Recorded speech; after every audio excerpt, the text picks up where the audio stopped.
If you've been sitting on an idea for a digital product business, or you've been watching other people do this and thinking, I wish I could do that, but it's probably too late for me. I'm too old, I don't have enough experience. I need you to stop right there.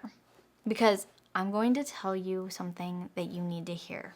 You're not too late, you're not too old, and you're definitely not too inexperienced. Today, I want to break down each of those limiting beliefs because I see them holding people back every single day. And I'm here to tell you that they're lies.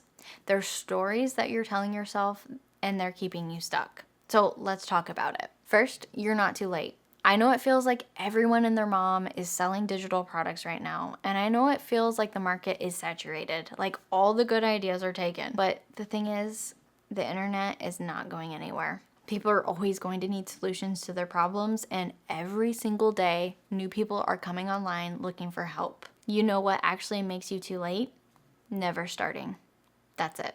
The best time to start was 5 years ago, but the next best time to start is right now. Not next year when you feel more ready, not when you have more followers, not when the timing is perfect.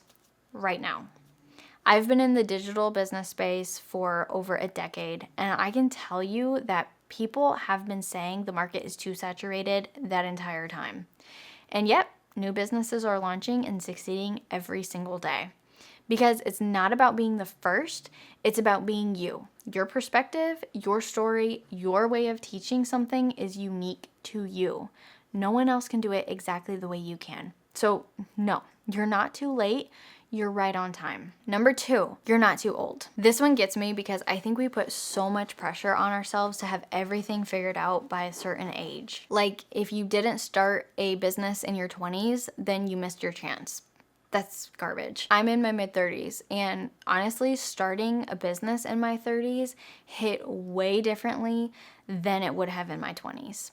In my 20s, I didn't really know what I wanted, and I didn't trust myself yet. I cared way too much about what other people thought, and I was trying to hustle my way into some version of success that wasn't even mine. But in my 30s, I have clarity. I know what I don't want because I've spent enough years in jobs that drained me. I know what I'm building towards, and I trust myself more. And not in an arrogant way, but in a quiet, confident way. I've made enough mistakes to know that I can handle things when they go wrong. And I care way less about what people think. The people who matter don't judge. And the people who judge don't matter. I have skills I didn't even know were valuable. All those years of experience, all that problem solving, all that learning things the hard way, that's content. That's knowledge that someone else needs. So if you're in your 30s or your 40s or your 50s or whatever, and you're thinking that you're too old to start something new, you're wrong. You're not too old. You're experienced. You have perspective and you have wisdom. And you have things to offer that someone in their 20s just doesn't have yet. The third one is you're not too inexperienced. So this is one that I hear a lot. I don't have a degree in this, and I'm not an expert. I don't have the credentials. Who am I to teach this? Okay, let me ask you something. Have you figured something out that someone else is still struggling with? Have you ever solved a problem that you could help someone else solve? Have you ever learned a skill that someone else wants to learn? If you answered yes to any of those, then you have something to teach. You don't need to be the world's leading expert, have a PhD, or 10 years of experience. You just need to be a few steps ahead of the person that you're helping. And here's what I've learned. People don't just buy information, they buy transformation. They buy results. And a lot of times they buy from people who understand their struggle because they've been through it recently. Your so-called inexperience is actually relatability. It's connection and understanding. So please stop waiting to feel like an expert. Every single expert was once a beginner. And the only difference between them and you is that they started before they were ready. So let's recap a little bit. You're not too late because there's always room for your unique perspective. You're not too old because your age brings experience and wisdom. And you're not too inexperienced because you don't need to be an expert. I honestly think the real issue isn't any of those things. I think the real issue is fear. Fear that You'll put yourself out there and then you'll fail. And it's fear that people will judge you, or fear that you'll invest time and energy into something that doesn't work out. And I get that. I really do. But I want you to consider something. What if it does work? What if you start this thing and 6 months from now or a year from now, you've built something that's bringing in income and that's helping people and that's giving you time freedom? What if the only thing standing between you and that is your willingness to start?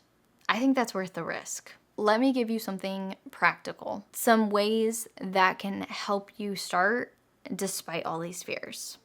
So, number one is to start small. You don't have to launch a massive course or a giant ebook right out of the gate. Just create one simple product, a simple guide or a checklist, something that solves one problem. Test it and see what happens, then build from there. Second, use your story. Whatever experience you have, whatever you've been through, that's your unique selling point. Don't hide your journey. Share it. Let people see that you're a real person who's figured something out, not some untouchable guru. Third, focus on serving, not being perfect.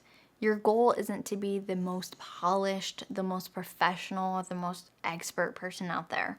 Your goal is to help someone.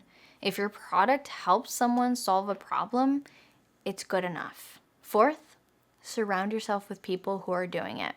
Find communities, follow creators, join groups where people are building digital product businesses. It'll normalize it for you. It'll make it feel less scary and actually more possible. And number 5, just decide. Decide that you're doing this, that you're not going to let these limiting beliefs stop you anymore. Because at the end of the day, that's what it all comes down to, a decision. You can keep telling yourself that you're too late, too old, too inexperienced, or you can decide that you're exactly who someone needs, exactly when they need you, with exactly the experience that you have right now. And I promise you, the second option is the truth. You have everything that you need right now to begin. You're ready.